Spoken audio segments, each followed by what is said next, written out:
Hello, dear listeners, and welcome to a new episode of our Letter to Voxes podcast. Today, we're diving into something truly monumental, a text that's unsettling, powerful, and really foundational for the 20th century. We're talking about Franz Kafka's unfinished novel, Der Prozess. The trial. The Trial. And this isn't just, a book report. We're talking about a work that completely reshaped how we think about things like bureaucratic absurdity and even existential dread. It really did. And what we're trying to do in this deep dive is get to the core of it. We want to synthesize that essential experience of the protagonist, Joseph K. Right. Our mission is really to dissect the whole ordeal, to look at the mechanics of it, to understand this enigmatic law that just snatches him up. And the themes, right, the dark psychological stuff that just runs through everything Kafka wrote. Exactly. We're looking for those core insights, those shocking little nuggets that explain why this book, 100 years later, still feels so incredibly relevant to our anxieties about modern life. Okay, so before we jump into Joseph K's apartment on, his 30th birthday? 30th birthday, yeah. We probably need to talk a little bit about the author himself, Franz Kafka. His work is just instantly recognizable. That feeling of facing an insurmountable authority, these incredibly complex relationships, and just the total isolation of one person against a system they can't even comprehend. And to really get the world of the trial, you have to look at the mind that created it.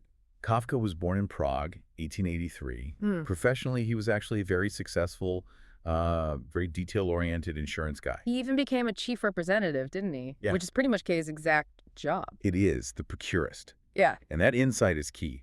This dual life he led, the diligent bureaucrat by day and this visionary writer by night, that's so central to understanding his work. The sources also point to a really complex, sometimes startling personal psychology that's kind of bubbling under the surface of his writing, especially around themes of gender and power. Oh, absolutely. His perspective on gender, which we can see in his letters and diaries, it's deeply unusual. Women in his work are consistently shown not as, the weaker sex or as victims, quite the opposite. So strong. They're physically superior, strong, sometimes even violent. They're these powerful mediators or maybe disruptors in a world otherwise run by weak men. And you see that in his other works, too. That physical force he gives to female characters is almost unsettling. It is. Take some of the examples from the text. In The Man Who Disappeared, which most people know as America, you have a maid who, and the text is explicit, literally rapes the young protagonist, Karl Rossmann. Wow. Or you have the singer Brunelda, who is this monstrous, overwhelming physical presence. So the women Kay encounters in the trial, like Lenny I or the court usher's wife, they may not be physically monstrous, but they wield this enormous power, often sexual power, over the bureaucracy. So Kay can't control his own situation, and then the only way to even try to get some influence is through these powerful, kind of intimidating women who are all tangled up with the law itself? Precisely. And that theme of submission, it connects directly to another one of Kafka's documented psychological fixations, sadomasochism. The sources are pretty direct about this. They are. In a letter to Milena Jesenska, he flat out writes that torture is extremely important to him. He says he occupies himself with nothing else but being tortured and torturing. That is just, it's a visceral thing to read from the author who writes about this very dry, bureaucratic kind of torment. It is, but it explains so much about the atmosphere of his books. That feeling of inevitable degradation, both physical and psychological. There's the diary entry from 1913 where he describes this incredibly vivid, almost mechanical image. The butcher's knife. Butcher's knife, yeah. A wide Fleischer messer cutting these thin cross-sections with mechanical regularity, and the slices just sort of fly away, almost rolled up. It's a chilling image. And we know that image is not just some metaphor he came up with. It directly foreshadows the weapon used to execute Joseph K. at the end of the novel. The horror is baked into the DNA of his own psychology. It is. But here's the paradox. For all this darkness, their process is called a masterpiece because it frames these huge existential questions for modern life. But Kafka himself, he found it funny. He would laugh out loud, right? Yeah. Reading it to his friends. Exactly. He'd be reading sections of the trial and just start laughing uncontrollably. I think that's so important for anyone listening to get their head around. It's not like happy laughter. It's that dark, exhausted laugh you have when you're facing something so monumentally, unbelievably stupid and inevitable that you can't do anything else. It's the only defense mechanism left, really. Kay trying to use bank logic to deal with this almost spiritual court. It is funny in the blackest possible way. It's the comedy of rationalism just hitting a brick wall. Absolutely. So with that in mind, let's see what happens when that absurdity walks right into Joseph K's very ordered life. So the novel kicks off with this jarring intrusion. Joseph K., a highly respected first procurist, a chief representative, a man of status at a big bank, is arrested. And the text makes it clear right away this is unheard of. It had never happened before. That detail is so key. K is not some fringe character. He is the absolute epitome of the established middle-class order. His job, his 30th birthday, his punctuality, it all represents a society that works. So when his world cracks open, it happens in the most mundane way possible. Two men, Franz and Willem, just appear in his rented room. And their description is so specific. Slender but solidly built, wearing these tight black suits with lots of folds, almost like travel suits. They look both official and somehow out of place, uncomfortable. They're the first physical piece of the law he encounters, and his first reaction is exactly what you or I would do. He asserts his rights. Of course.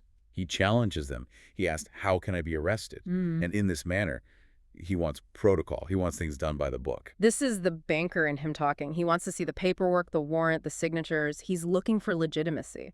And right there, that's where the real confrontation begins. Because the warders just they dismantle his reality piece by piece. They tell him resistance is impossible. They won't answer any real questions. They're just low-level employees, they say, cogs in the machine. Paid by the hour, just there to guard him for 10 hours a day. And then they drop the foundational, terrifying assumption of the law. They say the high authorities have already informed themselves thoroughly about the case and about Kay himself. And their conclusion is... No mistake. No mistake. Just think about the psychological gut punch of that. It removes any possibility of a simple error. Kay can't say, you've got the wrong guy. The authority knows who he is and it knows he's guilty. It's pure institutional dread. Total control, zero accountability. So when he demands to see their IDs, to see an arrest warrant, they just mock him. They say they hardly know what an identification paper is. Their law, this law, it doesn't run on secular, transparent documents. It runs on something else. Intuition. Spiritual authority, almost. No. Yes. And then they state the core concept, the thing that turns everything upside down. Their authority does not seek guilt in the population, but is drawn by guilt. Which reverses the entire principle of Western law. Completely. You are not innocent until proven guilty. You have been arrested because the law sensed your guilt and was pulled toward you. Kay sees how absurd it is to argue with these guys, these lowest organs of the court. Their certainty comes from their own stupidity, really. But then the whole thing shifts from this high-minded philosophical absurdity to something much grubbier. It gets predatory, fast. The corruption begins right there in the bedroom. They immediately try to exploit his fear. They suggest he should just give his valuable stuff to them. Right, instead of sending it to the official depot. And their reason is that the depot is corrupt. They claim defalcations often occur there, and his things will just be sold off for nothing, no matter how long his case takes. It's incredible. They're using the system's corruption as leverage for their own personal corruption. It's a perfect little microcosm of the whole thing. They shamelessly eat his breakfast that his landlady prepared, an apple, some bread, honey, and then with just breathtaking nerve, they offer to get him a small breakfast from a coffee house, if he pays for it. And his refusal is this tiny final act of defiance. He'd rather have a simple apple than take food from this dirty night cafe. At this point, you see, he's still the confident procurist. He still believes his high standing, his logic, his obvious innocence. It's all going to make this temporary disturbance go away. He thinks he can manage it. He sees it as a nuisance, a problem to be solved. He's still standing on the solid ground of the rational, visible world. But that ground is about to turn to quicksand. So the next level of this nightmare begins when he meets the supervisor, the Aufseher. He's led into his neighbor's room, Fräulein Bürstner's room. Which they've just commandeered without her permission. Right. And inside is the supervisor, along with 3 other men, and Kay recognizes them. They're employees from his own bank.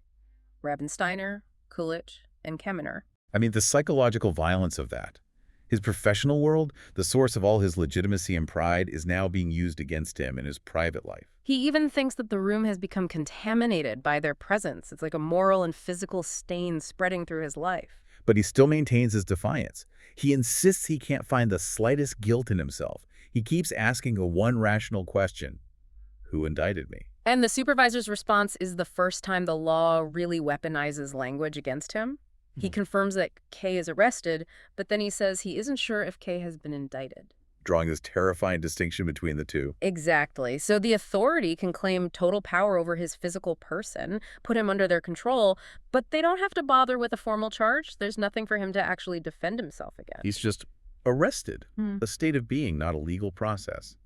The supervisor tries to, reassure him that the warders are irrelevant, that he should ignore their chatter and focus on his case. A case he knows nothing about. Kay is furious.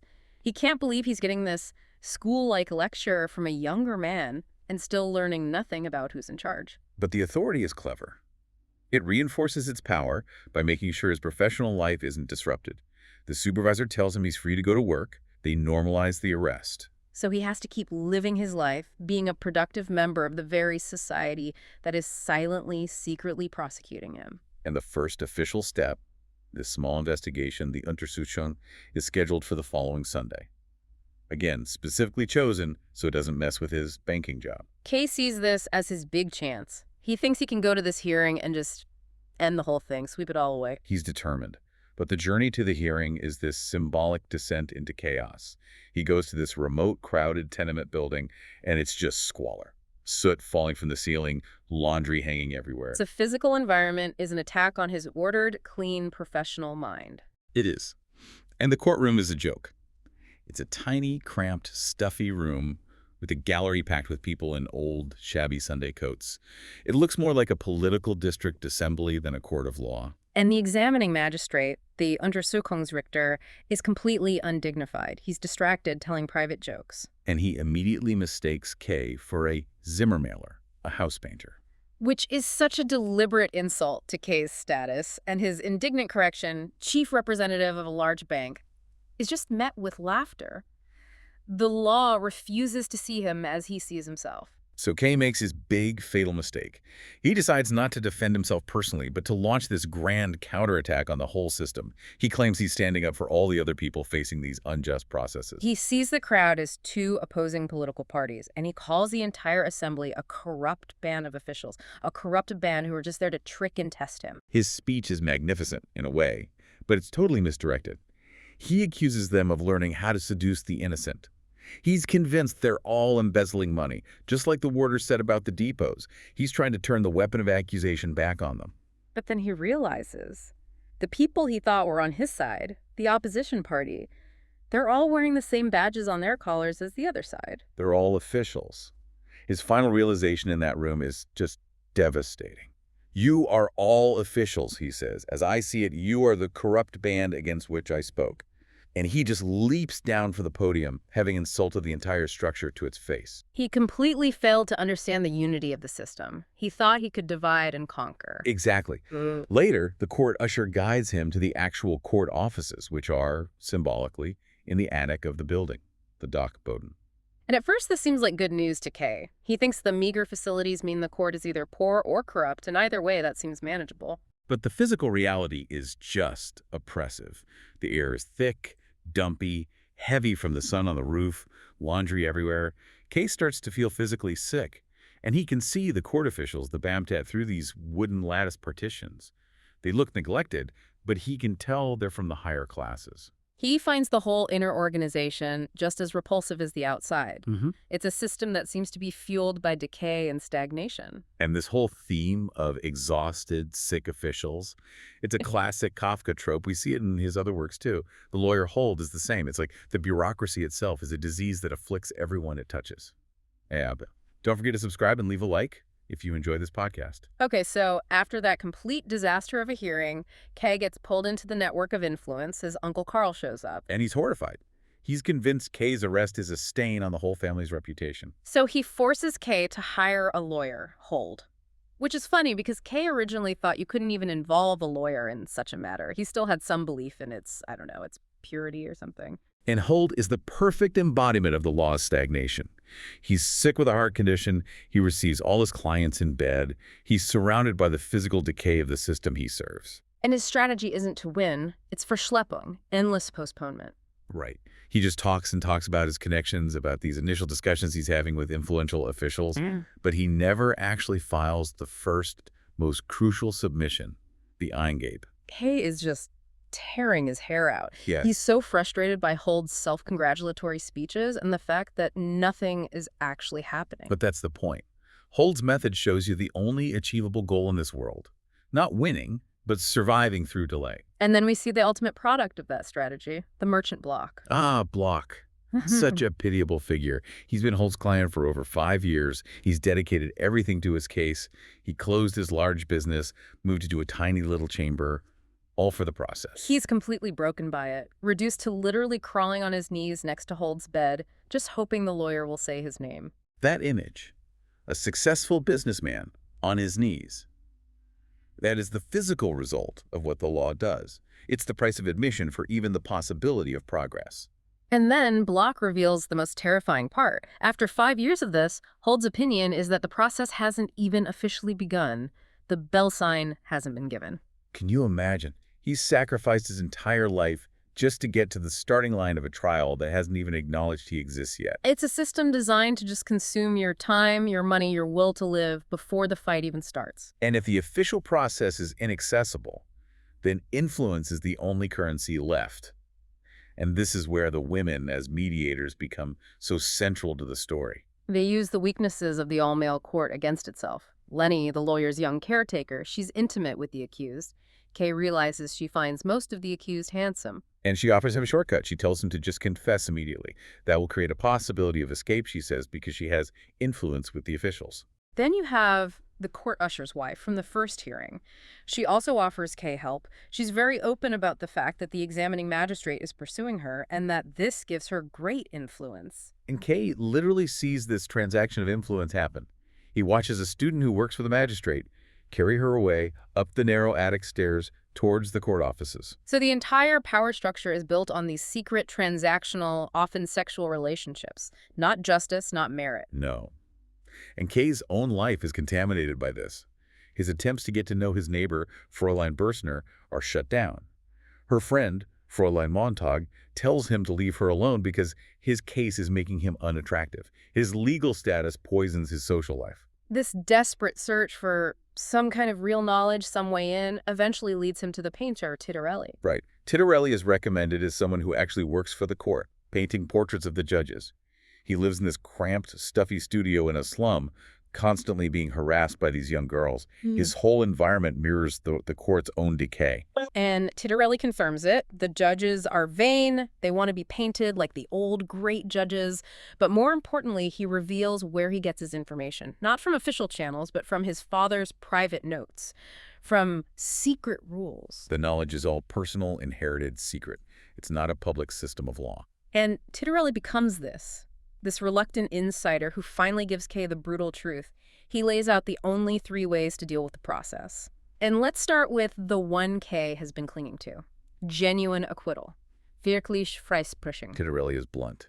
He says that's completely outside of his influence. It depends only on the accused being innocent, and then he delivers the final blow. He's never seen one. Never. Not a single genuine acquittal in his entire life. So if Kay is holding out for total vindication based on innocence, he's chasing a ghost. The system does not produce that outcome.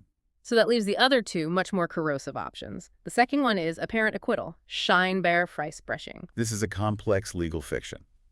A judge writes up an affidavit of innocence, gets some other judges to sign it, and Kay is technically freed. He can go home, live his life, but the documents never leave the court system. They just get filed away, ready to be reactivated at any moment on any judge's whim.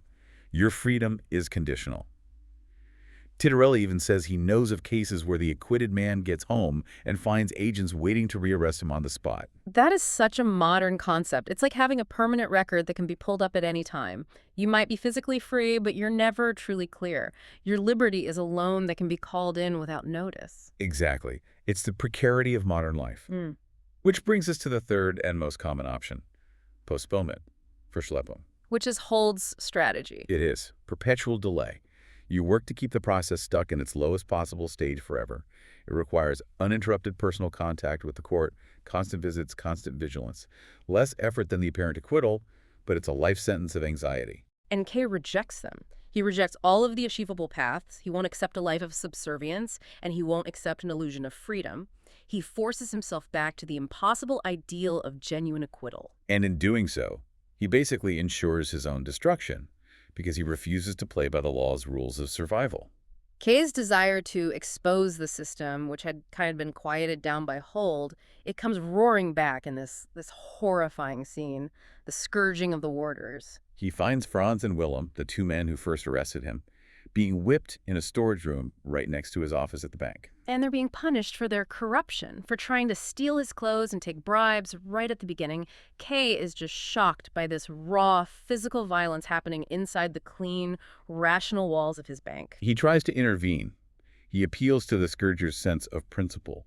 But the scourger is just the brutal enforcer. He insists the punishment is just as inevitable as it is deserved. The warders are begging Kay for help. Franz even whispers this lie about his fiancée waiting for him. And this moment, it's Kay's big moral failure. Yeah. It is. He has a chance to stand up against the very corruption he hates, to perform a real act of resistance. But his professional self-preservation wins out. He can't risk being found by his colleagues in negotiations with the company in the lumber room. His reputation, his procurist identity, is more valuable to him in that moment than saving these men. He literally pushes one of them away and shuts the door. He chooses to retreat. Yeah. And he convinces himself it's the right choice, that if he just stays home and lives his normal life, he's 1,000 times superior to these court people. It marks his final retreat from actually fighting the law. He just gives in to exhaustion. And after this moral collapse, he's summoned to the cathedral, the Dom. He's supposed to be guiding an Italian businessman, but the man never shows up. So Kay is left alone in this vast, echoing silent space. The whole atmosphere shifts here, from petty bureaucracy to the overwhelming spiritual authority of the law. And then a priest calls out his name from the pulpit. He reveals he's the prison chaplain, and he tells Kay that famous, incredibly dense story, Before the Law. Which is really the philosophical heart of the entire novel. A man from the country comes to seek admittance to the law, but a doorkeeper stops him. He says he can't let him in now, even though the door is open. And the man waits his whole life. His whole life. He spends everything he has trying to bribe the doorkeeper, who takes the bribes, but only so the man won't feel he left anything untried. As he's dying, he asks why nobody else ever came to this door, and the doorkeeper shouts at him, "No one else could gain admittance here, for this entrance was intended only for you. I am now going to shut it." It's a devastating story, but the real deep dive is the debate that happens afterward between Kay and the priest. Kay uses his rational, human logic. He says the man was deceived, that the doorkeeper was a liar. But then the priest introduces the interpretations of the explainers of the scripture, the commentators on the law. And this is where the whole thing just descends into this self-referential, ambiguous mess. One commentator says the doorkeeper is a servant of the law, so he's beyond human judgment. His actions, even if they seem cruel, must be necessary. Another interpretation says the real question is whether the doorkeeper himself is deceived, or if he's just a simple tool of the law. The point is, you can't interpret the law with human reason. It doesn't work. Which leads to the darkest conclusion of all. The commentators argue that if you serve the law, you don't have to believe what the doorkeeper says is true. You just have to believe it is necessary. And Kay's response just cuts right through it all. He says, a sorrowful conclusion.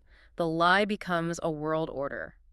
He gets it. He sees that the system sustains itself on necessary lies, not truth. But he's too tired. He's psychologically spent. He can't fight it anymore. He's failed to argue, failed to navigate, and failed to act. There's nothing left but the final act. The novel is unfinished, but it pivots to its conclusion. Kay never finishes that big legal submission he was going to write. His life has just been eaten away by delay and degradation. He's spiritually hollow.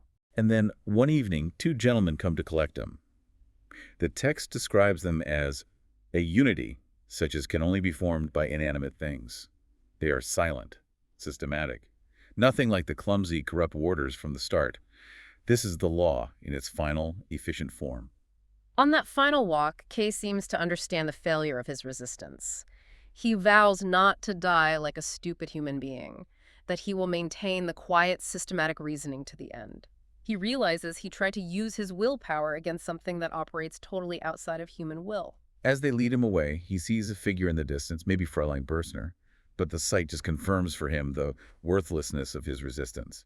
He knows he's being processed, not judged. They take him to a quarry outside the city. It's all lit by moonlight. It's theatrical, isolated, but feels managed. The two men engage in these repugnant courtesies, this polite debate over which of them should do the killing, a grotesque parody of bureaucracy before the final act. And then one of them produces the knife. The thin, long, double-edged butcher's knife. The Fleischermesser. The exact same instrument from Kafka's diary entry all those years before. The private horror made real. As the knife is passed over him, Kay has this final, crushing regret. He realizes with absolute clarity that it would have been his duty to grab the knife himself and kill himself. He sees that the only true act of freedom left to him was to own his own death. But he can't. He doesn't have the strength. And he blames the authority for that, for draining him of the will to even do that one last thing. The law didn't just arrest him, it systematically destroyed his capacity for self-determination. The two men hold him down on the stone.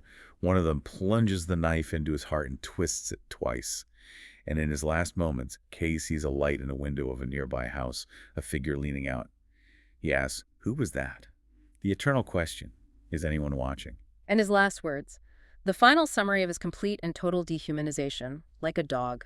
The successful rational man dies in anonymous shame, reduced to an animal by a system that never even told him what he did wrong. Wow. Okay, so the power of the trial is obviously immense. If we had to boil it all down, what are the central statements, the final takeaways from Joseph Kay's entire journey? I think it comes down to three essential points. Yeah. Takeaway one, the absurdity of guilt. The whole system runs on a presumption of inherent guilt. The authority is drawn by guilt, not by evidence. The accused never knows the charge, never sees the higher courts, which makes a real defense completely impossible. Takeaway two, the corrupt and exhausted system. The higher law is this big, abstract idea, but the system on the ground relies on these low-level, corrupt, self-serving officials. The warders, the magistrates, the lawyers, they all manipulate the accused's fear for their own petty gain. And the system itself is physically sick, decaying. That's not a bug, it's a feature. And finally, takeaway three, the futility and cost of resistance. The law is this all-encompassing, inescapable thing. Against it, genuine acquittal is just a myth. So all you're left with are paths that lead to degradation, like the merchant block crawling on the floor. The fight against the law doesn't free you, it just destroys you from the inside out until there's nothing left. And just to bring this all home, to connect this fictional nightmare to the real world, there's a final, provocative thought about Kafka's own legacy. Yes. The sources highlight this incredibly complex legal fight over his literary estate, his Nachlass, especially the manuscripts for the trial and his other major works.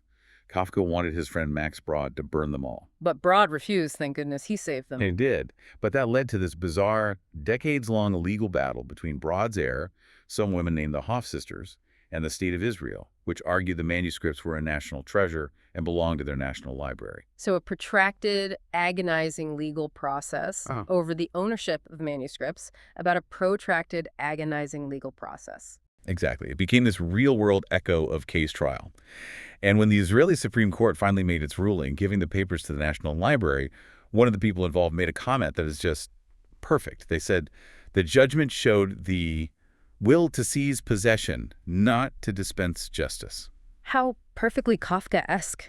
The invisible, frustrating process just keeps going even after you're gone, and it leaves us with the same questions Kay faced. How do you find justice when the authority is invisible? And is that authority even interested in justice, or is it just interested in seizing possession? Something to think about.